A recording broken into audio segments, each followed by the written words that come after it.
مال الثول. ربما هاني بتربيته وترويضه لأسودة يفتح أبوابا كانت مغلقة باحثا عن عوالم جديدة أكثر ألفة بين الإنسان.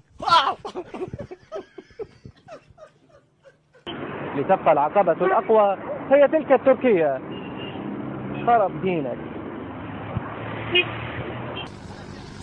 تعددت الأسباب والمشكلة واحدة، فالمواطن المسكين لا يجد من يعينه. يا بدو وخر. اليوم صرخة المظلوم تتجسد في لبيك سيدي موسى بن جعفر. يا أخي ما يصير شيء. طب قبل طب. اليوم صرخة المظلوم تتجسد في لبيك سيدي موسى بن جعفر، وها هي الجموع المؤمنة. حلوة السترة. طبعا خدمة هاي السترة. أبوها انصمت. المتواجدون حول المراسل من النادر أن يدعوا هو شأنه، مثل هذا العابر المصر على الظهور في الصورة مع أحمد الحمداني.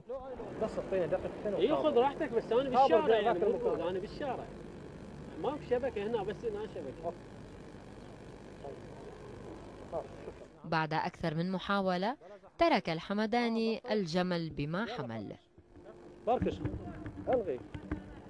الغي ابقى خابر، خلاص ابقى خابر، يلا اوكي ابقى خابر يلا باي يلا. حدث بين منتظر والذبابة. مدارس محافظة بابل صديقي والذبانة غير وقفت.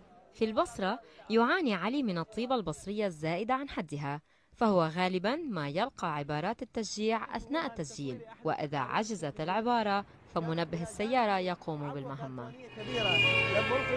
عاشت ايدك. وكذلك القيادات الأمنية، لا سيما وأن وصول العمليات الإرهابية إلى مراكز حساسة في المدينة يؤكد ذلك.